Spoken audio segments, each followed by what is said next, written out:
there are pockets of the country where people still don't have a whole lot of access to derms or perhaps some of these medications.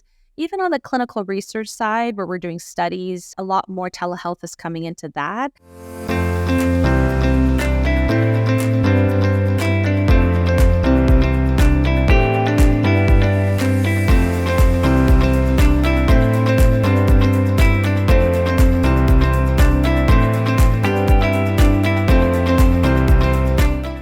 Hi, skin friend. Thanks so much for tuning into this week's episode of The Skin Rail. This week, I am really excited to have my derm colleague, also fellow podcaster on, Dr. Faranak Kamangar. She is a Silicon Valley-based dermatologist. She's an engineer by training and a thought leader in the health tech field, and she is doing some amazing things. So I don't know how she does it all. She has a busy general dermatology practice in her Palo Alto practice.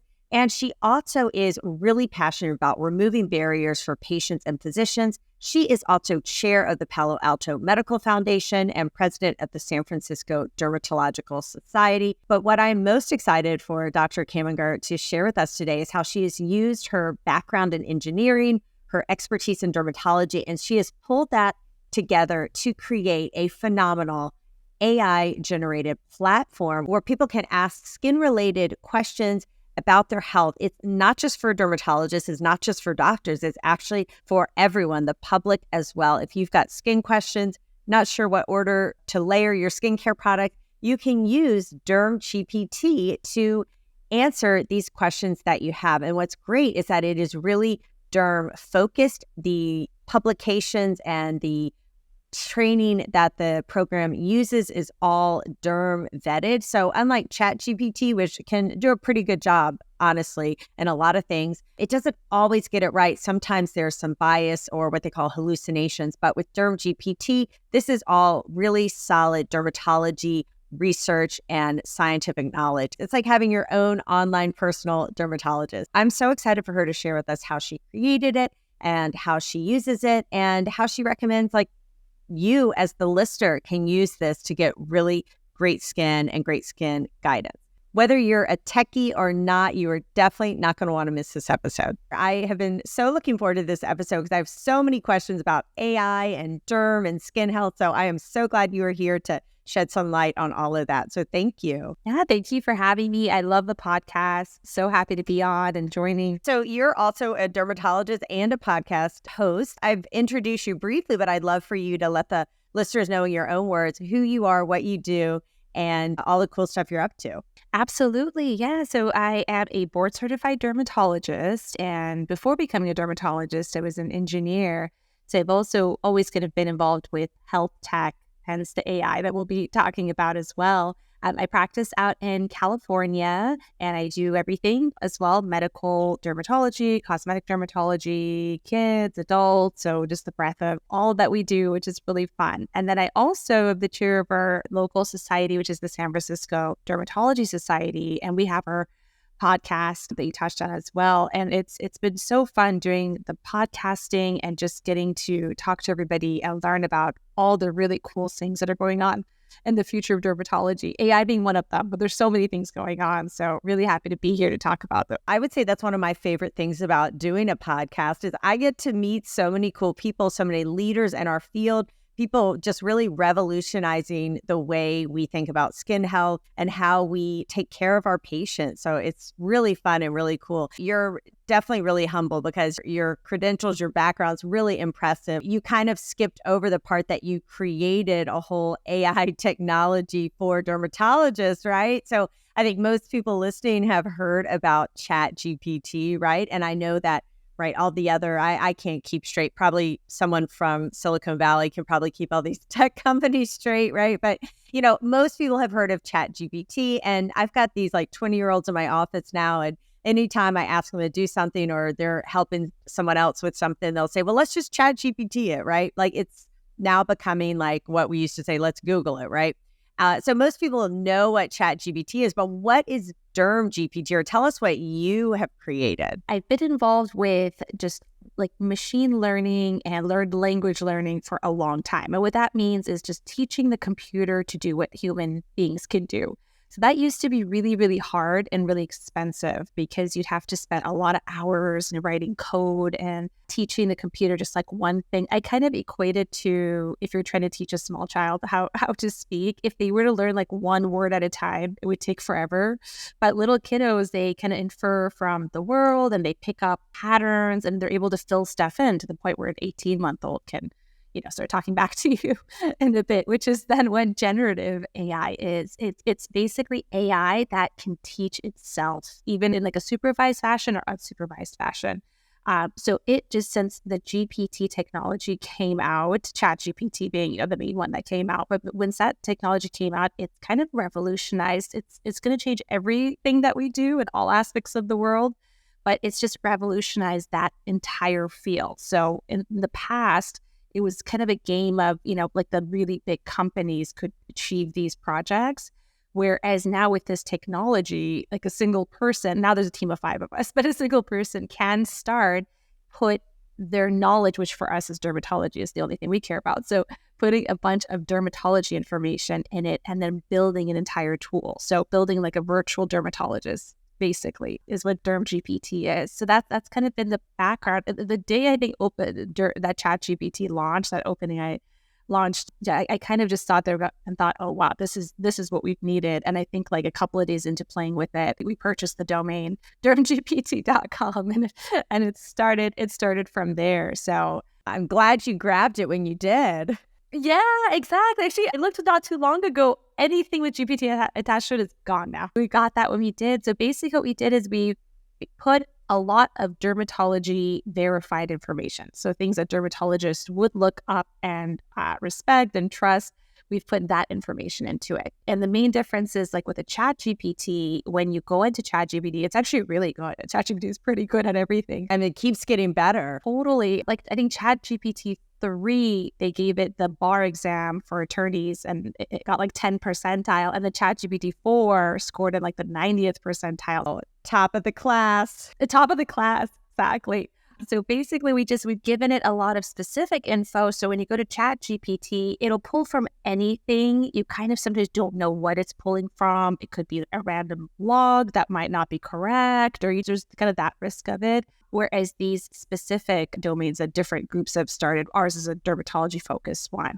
But when you ask it a question, it's coming from like derm verified information. But still, the technology behind it is that GPT technology, which is kind of crazy. It's revolutionized the world. So I was limited on what I thought I could use it for. And then someone was saying, use it to plan your vacation. I'm like, okay, what are things to do in New York City with 2 kids, 9 and 10, and 2 grown-ups or whatever? It's really amazing. But yes, I read something, one of our like Derm World or one of our newsletters that we get, where they interviewed a dermatologist. They asked ChatGPT certain questions like patients might ask. And then they had a dermatologist rate the response. And in general, nothing was crazy or totally out there. The dermatologist had some like little critiques and things like that, but it was really amazing how for kind of routine general skin concerns and questions, it wasn't far off the mark. It was actually pretty good. But so for Derm GPT, are you like feeding it like publications and papers that it learns from, stuff like that? absolutely. Yeah, it's all our publications, notes. Basically, if let's say we were trying to look up something on the spot, there's a bunch of articles that would come up. Some of them we wouldn't really look at, like that's not useful to us. So we curated. So it's really the stuff that we would actually click on and read, and it's the information that's useful. And we have over 3,000 publications in there. So it's pulling from a lot of kind of sources. And we're constantly updating it with, important ones. And we have all sorts of coding in there where if something new comes out, then it reaches to that versus like an older version of it, including even like medications that get approved and kind of just to help all of us stay up to date too, because there's so much coming out, both on the patient side and the physician side. There's just so much new stuff coming out all the time. So it's helpful to kind of have like a little robot at your fingertips to help with most of that. Absolutely, right? Like the problem today is not lack of information. It's so much information, always changing. How do you stay up to date? How do you make sure? And it can be hard. So yeah, I think using these programs can really just help increase our learning and help us be more knowledgeable, especially as things become more super subspecialized, right? So who is Derm GPT for? Is it for dermatologists? Is it for the public? Like, who would best benefit from it? It was created in our brains for the dermatologist, but it's actually kind of become for everyone kind of tool. So initially there was a really early adoption. We had over like 2,000 derms in the very first couple of months that adopted it. And they were asking like more than 20,000 queries, meaning kind of going in and asking different questions. And then we did something fun. This was really just to see, we have different use cases. Of course, in the office, there's all sorts of ways you could use something like this, but we used it for marketing ones. Let's just see, just for fun. As you know, we get a lot of, as dermatologists, we get requests for quotes, basically. If a hot new article comes out or a hot topic, reporters might reach out to us. A lot of times we don't have the time to respond, and they might have deadlines. And could you get back to us by? And so a lot of those things we don't do. So we sat there for about 6 weeks and said, well, what if we used AI assistants? Of course, we would proof it, make sure there's nothing crazy in there, and just get back to as many reporters as we can. And the more you reply, the more they'll send you stuff, because like, well, this dermatologist is very responsive.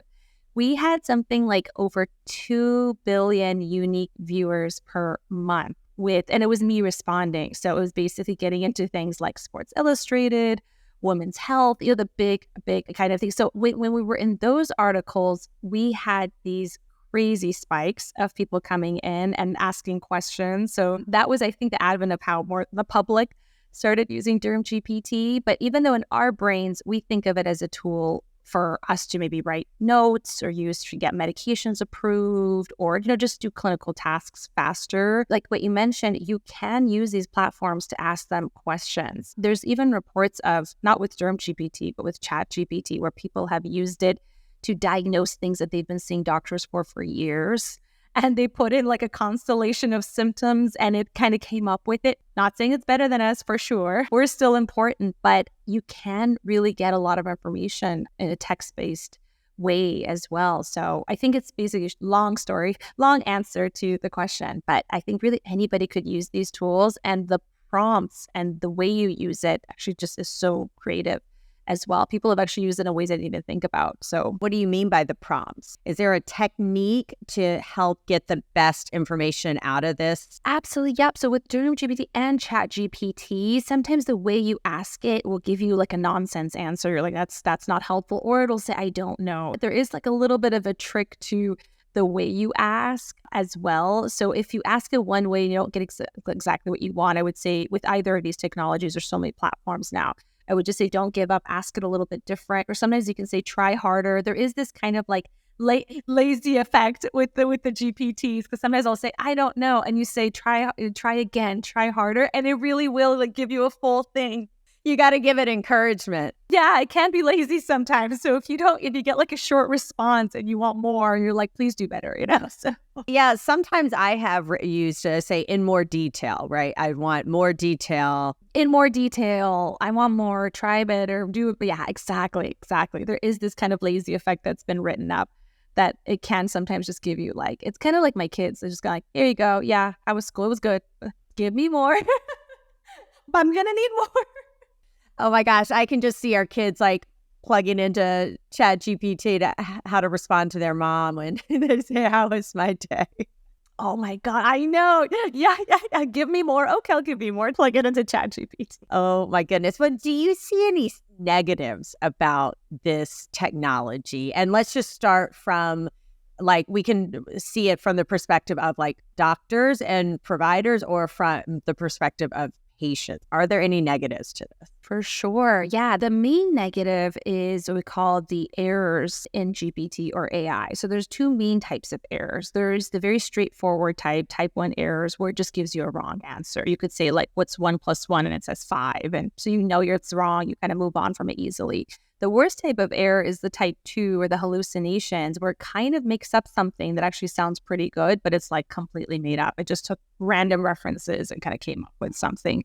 That type of error decreases when you're dealing with AI that's more vector database driven, like ours, where you've kind of put in a specific set of rules and information. So it can't really make up too much, versus like straight Chat GPT is pulling from just the majority of the internet. So you have to kind of really be careful about the response that you get. It could pull from like bogus fake news. Exactly. And a lot of the concern is actually bias. A lot of what people talk about is, and actually Google recently got into trouble with this. They put a lot of diverse images into their platform, but I think they put kind of like a skewed version of data to the point where people were Googling things like, show me an image of, let's say, like a president, like George Washington, and it was making George Washington look a different way, for example. So you could almost bias it, either way, depending on the data that's out there. So these are all real concerns. So, and they can have implications. And you can imagine if you're asking Google something, but then Google gives you like a completely biased answer back, it can kind of propagate a lot of different things too. So hallucinations, bias. You're putting that out there as a expert somewhere and it's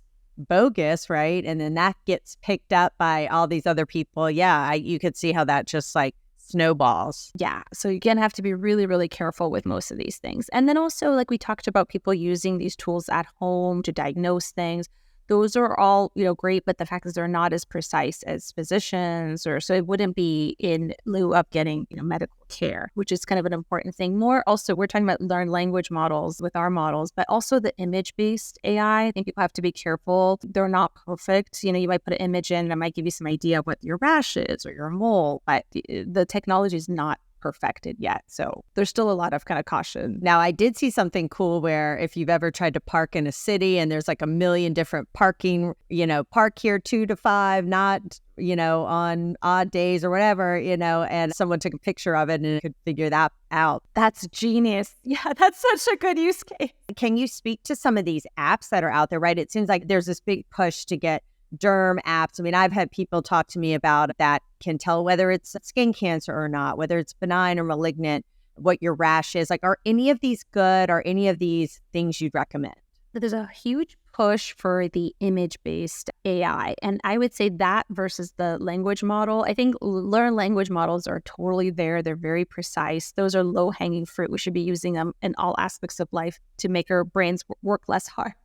The image-based AI is like a game of kings. That's very, very difficult. It's very dependent on the data set you put in there. There are so many different errors. Even like there was a data set out of the Stanford group. I think they noticed that it was picking up even the dots around the biopsy that we put with our marker. So it was like picking up anytime it saw the marks, it would be like, oh, it's probably malignant, because it would kind of recognize that it's probably going to get, that spot's going to get biopsied.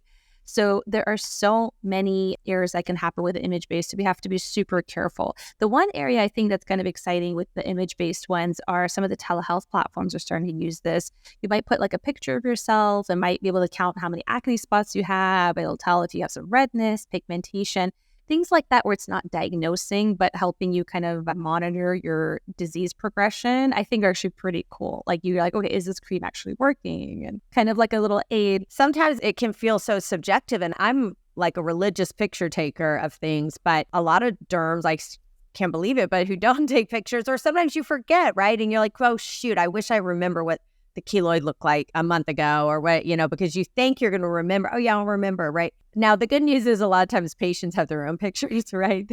Seems like everyone takes their own, but yeah, that would be amazing. And then also someone with tons of moles, like help with mole mapping, right? Like, where are we with that? Yeah, I think so. These kind of adjuncts, I think, to technology are a perfect place for AI. So we have within the derm world, even like the microscopy world, where it's going to be looked at over time, but the images that kind of come out of the confocal kind of microscopies, and these are tools that we can use in clinic, where you can, in theory, it's almost like Star Trek, where you put the device on the skin or a mole and it gives you like an image on a screen, but the image it gives you is not really the image that most dermatologists are trained to look at. It's kind of like this pixelated different version that you have to be trained on, which you as a Mohs surgeon, you probably would get it down really, really easily. But the rest of us that aren't looking at slides all day long, it's kind of a hard thing to do. But now there's AI platforms coming out where they're turning that into like an H&E kind of version. And like our brains, most of our brains can recognize that. Most surgeons will recognize that at a higher level, but most of our like medical derm simple brains can recognize, like a basal cell or different things like that. Or if you're just trying to see if like an actinic keratosis is a certain depth, if you should biopsy versus freezing will work, or post biopsy, did I get it or did I not get it? So I think these adjuncts in clinic are going to be super helpful. I think any place where AI is coming in as an assist, it'll make whatever the technology is better for sure. If there's any place where it's kind of on its own, I think we have to be really careful and kind of validate what it's doing. Yeah, I feel like we're not getting replaced just yet with AI, right? But yeah, I love what you were saying about using the written form for AI, the text, using that is great, but just having some caution with the images and then just using it as an assist. Use your own clinical judgment too, right? And also I'll listen to the patient, right? If they're telling me that mole looks different, it's changed to them. It can look fine to me. It can look fine to AI, but if they're worried about it, it's coming off, right? So much of it just comes back to not losing track of that. Just the way we kind of practice medicine. But I do love having these tools, right? Because medicine is complicated. It's not a perfect science. It's not like there's always a right or wrong answer, or sometimes we need help. And if we can use these tools to help with that, to help maybe save having to do biopsies or really time-consuming visits, I think that's great. If there's an app that can help quickly scan someone's photos or body to detect small little changes and things, I mean, I think that's like super cool and probably will be here way faster than we realize, right? Yeah, absolutely. I think the way we practice medicine is going to change so much over the next 5 to 10 years. And the way I think patients are engaging already is different. So I think medicine doesn't even look like what it did 10 years ago. So yeah, like when I started practicing and now really, really different. And patients are coming in like really empowered, like with information. Like it used to be they would Google it, but now, they're using Derm GPT to figure out how to manage their psoriasis and things like that, which is great, right? Like if they have a better understanding of it, then everyone wins, right? It's easier for us and it's better for them and they're invested in their health. So I love it. That's awesome. Yeah, absolutely. So for the Derm GPT, is this an app that people get? Yeah, it's a website. So it's just www.dermgpt.com and anybody could sign up. On it, it still says, for dermatologists, but we've had lots of everyone of all different fields sign up for it. Public, patients, even just internal medicine docs and non-dermatologists. So it really can be used. And people are coming with all sorts of cool things. Is it free? It is free. It is free. Yeah. It's amazing. The one cool thing for the dermatologists is one of the main things is they've kind of been using it to get clinical practice a little bit faster because I think patients don't realize all the things that go on behind the scenes, all the charting and the hours. I think they say something like for every 8 hours of actual patient care, about 5 hours is spent on the electronic medical record. So hopefully buying doctors back some time just equals more time with them in the room with the patients and just that human interaction. For sure, right? Like no one wants to be talking with their doctor and the doctor's like clicking away on a computer. But so what are some tips on that? Just, asking for a friend. We've gotten a lot of help with, and every system is a little bit different. Ours is kind of a bigger multi-specialty place where our patients can ask us questions on like their My Health Online app. Many places have that now, which is great. It's like so nice for patients to be able to reach us. But again, it creates like a lot of messages and a lot of, back and forth. So we've kind of had to a place where like 3 hours of in-basket work can be reduced to like 28 minutes.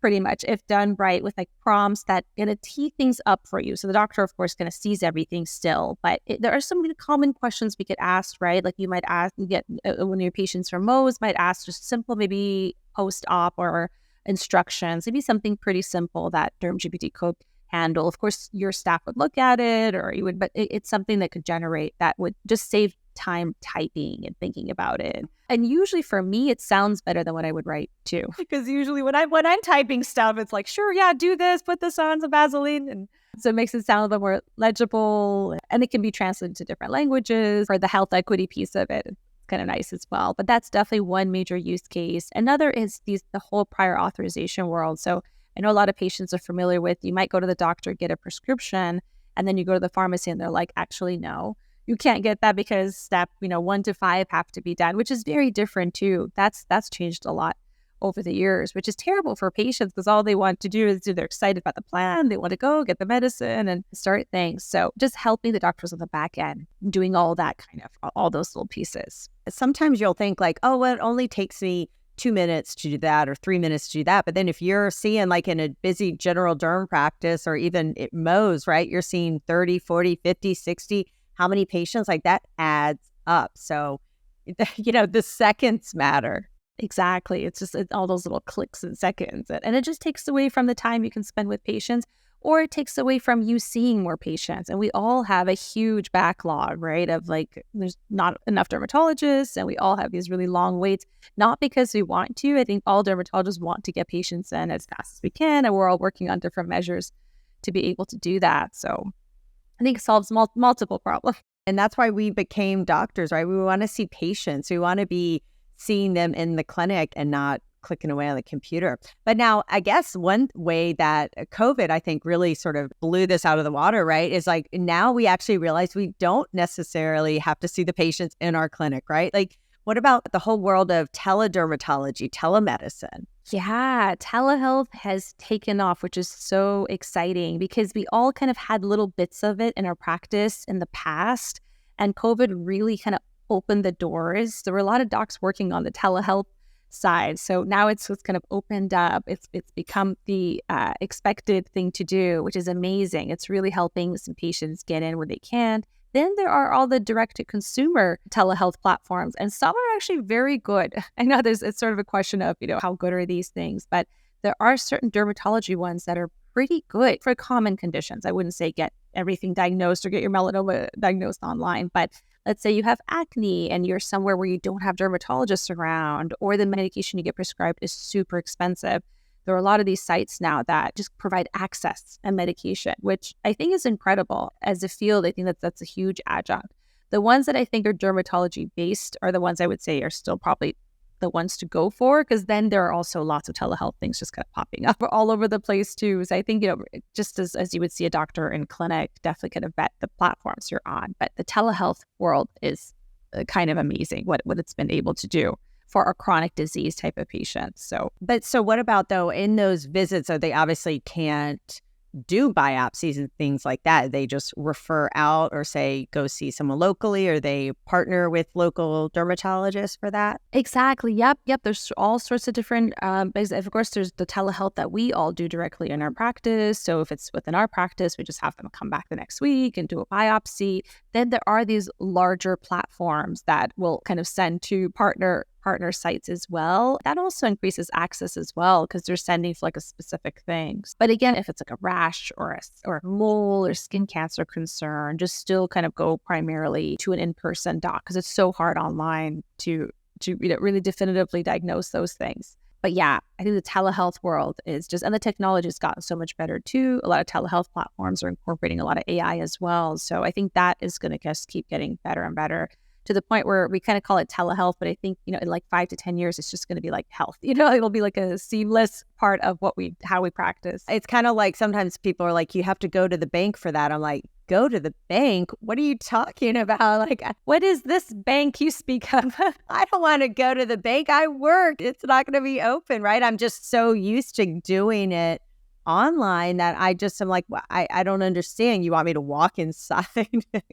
Totally. I've had some like visits scheduled for my kids now, and then I forget like my kid is not there. I'm like, oh, and then the doctor will be like, all right, put him on the video. I'm like, oh, oops. Like it's getting too easy. But I think it's great for people who live far away, more rural, and also for some of these more like, an acne follow-up or something that's more stable, right? Like, do you really need to drive an hour, pay for parking, sit and wait? And then it frees up your dermatologist to really see those more acute things or the skin cancer checks, stuff like that. So it's kind of like a win-win for everyone. Totally saves time and just really improves health equity, because there are pockets of the country where people still don't have a whole lot of access to derms or perhaps some of these medications. Even on the clinical research side, where we're doing studies, a lot more telehealth is coming into that. And we know in our clinical trials, like when we study different medications, traditionally, many populations haven't been represented. So you kind of almost don't know what a drug will do to a certain, subgroup. So it's really just opening up to the world to kind of reach everywhere and hopefully make medicine better in all aspects. Mm-hmm. Are there any concerns with like telehealth or telederm that you'd want people to know about? I think you have to kind of really be careful, because a lot of the sites still will use maybe physician extenders, meaning, you really have to kind of vet the credentials of who's seeing you just to make sure they're giving you the correct diagnosis. That would be the main thing. And then again, like you said, like if you think it's a skin cancer or growth, I would just go in person. I think those platforms don't work really well for that. And are most of these telederm platforms, are they like the take a picture and you forward the picture, or are you like in a video exam at the time? I think there's definitely a mix. The majority of those kind of direct to consumer ones for, let's say, like anti-aging or acne or pigmentation, they seem to be more what we call asynchronous, just photo, basically submit your photos and you get a response back, which is probably why they're able to see so many patients at a fast rate as well. And then you have your traditional ones as well, where I think there are docs kind of joining on. The ones where they're probably seeing an actual doc, I would guess those would maybe be internal medicine doctors or physician extenders, like national, like nurse practitioners, PAs. I don't see as many of the derms on there unless you're literally calling up a dermatologist's office, scheduling with them. But of course, you'll see the dermatologist. Got it. Well, I always remember the VA in my training. Like the VA has been doing this for a long time. The VA has been doing this for such a long time. We used to do it too at the Mather VA in Northern California, and it works great because the VA was traditionally an area where patients lived so far they couldn't. So they just did it out of practicality. Right. And yeah, it's great that the residents will scroll through the pictures and decide and triage too, right? Like you got to come in like sooner than this person and make sure like we're getting the people in urgently who really need it, and then letting the ones know that this can wait a little bit, so it's really amazing. And I've really benefited from getting to do things more virtually. Like we're able to do this. I'm able to do parent teacher conferences virtually now. It's great. And not to say, I think sometimes I will miss out on that human interaction and like face-to-face contact. Of course, like that's not going to go away. I really missed that during COVID, but we're now learning that there are things that we can do and we can do really well, even in healthcare, even in a procedural field like dermatology, right? Online. So that's really cool. Absolutely. As someone who is, on the forefront of tech, you're in Silicon Valley, like you're an engineer, like what are some of the health tech things that you are most excited about on the horizon? Yeah, I mean, of course, AI, I'm a little biased. I have to say I'm super excited about that. But the couple of applications I'm really excited about is, so there's a lot of data now with all these electronic medical records. So the big centers are actually spending a ton of money, which is amazing that they're doing this, getting that information de-identified and then putting them through AI platforms to be able to come up with more information about disease processes. So I think the research into what causes some of our chronic diseases, and the AI is going to help come up with therapeutics. It's so exciting. And then there's even like tissue engineering going on to the point where an AI model will give you a medicine or drug target faster, where it might have taken like 10 years to get to the right target.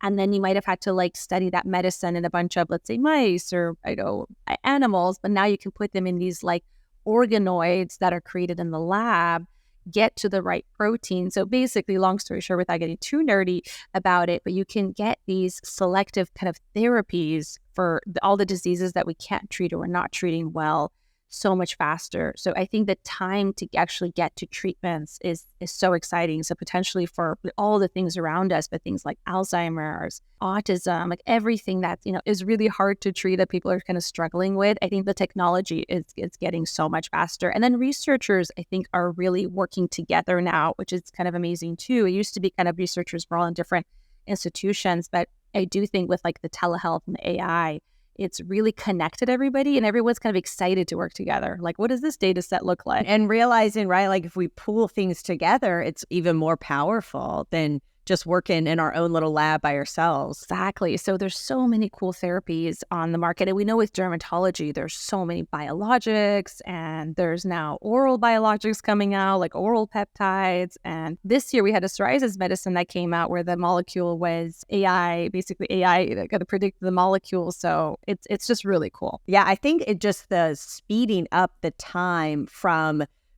research and drug development, knowing which drug, doing the clinical trials, like it's just going to compress everything so that we don't have to wait 10, 15, 20 years to get therapies, which is what it has been. So I just think the time to getting treatments out to market that work, that are safe and effective is going to be just totally compressed. And of course, amazing for patients and really, really cool. So yeah, lots of cool things coming out too, like with stem cells and like EV. I was just talking with someone about that. So lots of neat stuff. So very cool. Well, this has been so much fun. I have personally learned a ton. I cannot wait to start using Derm GPT more in my life. Yeah, thanks for having me too. This is so great. Yeah, I would love for you just to leave the listener with maybe your top 3 tips for how they can use it as a person, not a doctor, to help with their health. So if anyone's going on Derm GPT, sometimes patients will use it for, let's say, their combination of things they're using for their skin. Like you could put in, I have tretinoin and azelaic acid, and what order should I use them, and what doesn't, interact with the other. Others have been, okay, I've been using this medication, I'm getting a little bit irritated. What things can I do to basically ameliorate that? So those are easy ones to put in. The other thing is you can ask it really anything. So the people have been super creative. They've been creating even social media posts with it. Like I want to make a post about skincare tips for the winter and just making things up, but it'll literally give you really good ideas.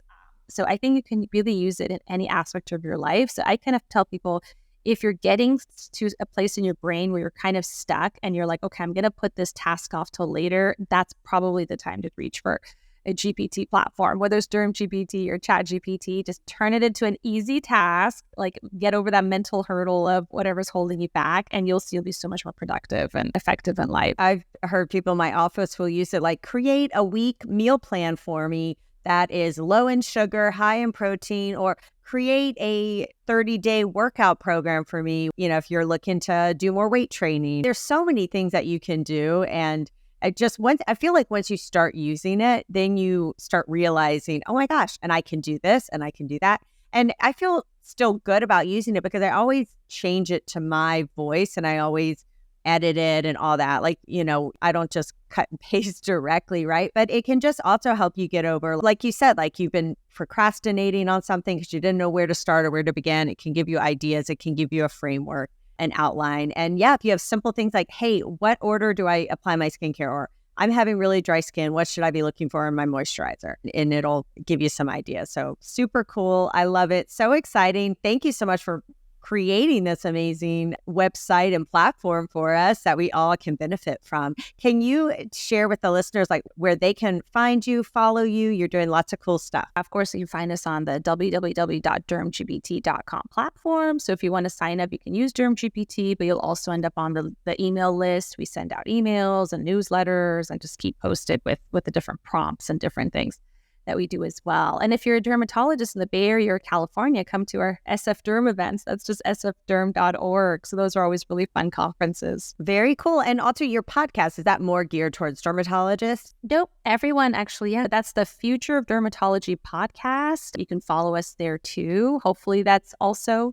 good information. And we're lucky Dr. Mina is going to be on it as well. So very excited to hear about all the amazing things you're doing. Well, I can't wait. Well, this has been a pleasure. Thank you so much. I will leave all of that in the show notes so people can reach out and find you. And I also just want to say you have a really cool microphone, and I am definitely having some like podcast envy over here. So for people who are watching, that is a really fun one. Well, thank you. Yeah, I love this one. It always works. All right. Well, we'll see everyone next week.